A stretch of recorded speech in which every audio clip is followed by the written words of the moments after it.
en una carta abierta titulada "En democracia se vale no estar de acuerdo", 104 personalidades y 70 organizaciones piden participar en la vida pública y defender posiciones críticas. Organizaciones y personalidades señalaron que el triunfo en las urnas no otorga licencia para ignorar ni descalificar a quienes piensan distinto, por lo que urgieron al presidente Andrés Manuel López Obrador a respetar la pluralidad de opiniones, escuchar voces críticas y discrepar, pero de forma civilizada. Tengo en la línea telefónica a uno de los firmantes, al analista político y ex canciller de la República, Jorge G. Castañeda. Jorge, ¿cómo estás? Bienvenido nuevamente al programa. ¿Qué tal, Pascal? Buenos días, gusto saludarte. Bueno, ¿qué es lo que les preocupa a ustedes respecto del tratamiento que el gobierno y en concreto el presidente da a quienes no están de acuerdo con él o tienen ideas distintas de él? Mira, yo hablo por mí mismo, Pascal, aunque desde luego estoy de acuerdo con el texto que firmamos con todas las personas que tú describiste. Lo que a mí me preocupa es que con frecuencia el presidente utiliza su tribuna, principalmente la mañanera, pero no solo la mañanera, también, por ejemplo, sus eventos en provincia en compañía de los gobernadores, para denostar a determinadas personas. A veces lo hace con su mera presencia, por ejemplo, cuando su director de la CFE acusó de corruptos a una decena de exfuncionarios, pero haciéndolo en presencia pública del presidente López Obrador. De alguna manera, López Obrador prestaba su investidura a la acusación. Lo mismo ha hecho López Obrador con gente como, por ejemplo, el regulador de la CRE y varios más. Es decir, usa la investidura para criticar, denostar, intimidar, ya sea a exfuncionarios, ya sea titulares de organismos autónomos, ya sea a políticos de otras épocas, todo lo que se quiera. Por un lado, y eso es algo que es criticable, es repudiable, no solo porque es un abuso de poder, en mi opinión, sino porque es peligroso. Es decir, cuando el presidente, sobre todo uno con la popularidad de López Obrador y con seguidores tan exaltados en muchos casos, critican a alguien, pues puede haber muchos loquitos sueltos por ahí que quieran tomar, digamos, esa crítica y llevarla a consecuencias más extremas. Es el caso de los abucheos, pero puede ser también de otro tipo de casos. Lo vimos, por ejemplo, con el director de comunicación social de la Suprema Corte ya hace 2 meses o 3, sí, cuando lo confundieron con un ministro al pobre y casi se lo echan. Es decir, ese es un primer tema muy importante, me parece, Pascal. Que las palabras del presidente pesan, pues, tienen importancia. Pesan en México, pesan en cualquier país del mundo y por eso no suele suceder esto. O cuando sucede, como por ejemplo en Estados Unidos con Trump, que hace exactamente lo mismo, pues en Estados Unidos sí hay respuestas, sí hay rechazos.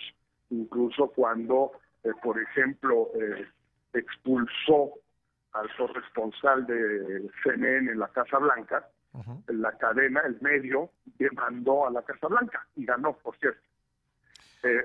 Obviamente en México eso no va a suceder, ningún medio va a defender a México va a defender a un colaborador si lo ataca el presidente. En México eso no se hace, los medios nunca defienden a sus colaboradores, pero bueno, eso es aparte, Pascal.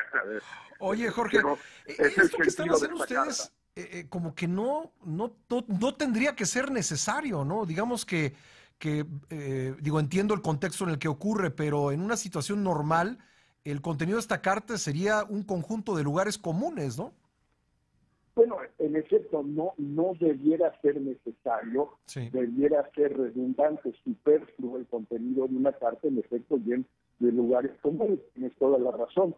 El problema es que por López Obrador y sus seguidores en las redes, en las calles, en las plazas en provincia, lo hemos visto con los gobernadores, no es un invento. Sí. Nada de esto es un invento, ahí están los hechos.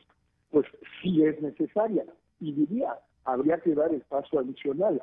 Todo el mundo sabe lo que está sucediendo en los medios, nadie lo dice. Yo tampoco lo voy a decir, pero todo el mundo sabe lo que está sucediendo en los periódicos, en la televisión y en la radio. Entonces, tampoco debiera ser necesario eso. Espero que en algún momento sí se pueda decir, por el momento no se puede decir, pero ahí está también, Pascal, es decir, todos estos son hechos que vienen de una actitud de López Obrador que tiene su lógica cuando él dice: yo tengo derecho de réplica. Si a mí me critican, si a mí me atacan, yo tengo el derecho de responder y de criticar y de atacar. En lógica pura tiene razón. La diferencia es que no hay simetría. No es lo mismo el presidente de la República, con toda la fuerza que tiene en México, es un país muy presidencialista, que un gobernador o un regulador o un comentócrata o un exfuncionario de hace 20 años o 30 años.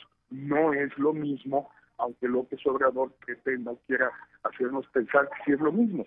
Y por eso esta carta no es tan tautológica, aunque pueda parecer, como tú bien dices, innecesaria. Sí.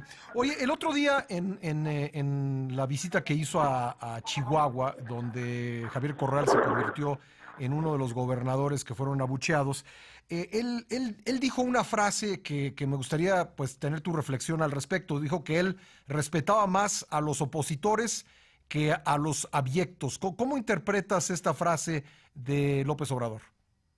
Bueno, yo me imagino que él sabe a quiénes se refería cuando hablaba de abyectos. Unos, desde luego, pues son los que se han sumado a Morena o a la Cuarta Transformación en los últimos meses, con esa abyección a la que se hacía referencia, y otros me imagino que son los que han adoptado comportamientos que él mismo llama abyectos, aunque no se hayan sumado propiamente a la 4T. Imagino que se refería a distintos grupos de la sociedad, del país, de las regiones, que en determinados momentos, pues, digamos, apoyan actos, medidas, decisiones que jamás se hubieran apoyado hace 6 meses o un año. ¿Y te da algo de aliento el que diga que él respeta más a los opositores que a los abyectos?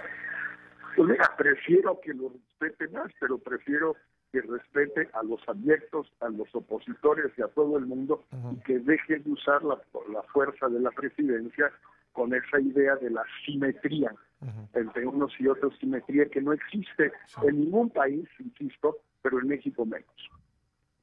Pues Jorge Castañeda, muy interesante la carta y muy interesante poder conversar contigo como siempre. Gracias, Pascal, un fuerte abrazo. Gracias. Jorge Castañeda, analista, ex canciller de la República. Son las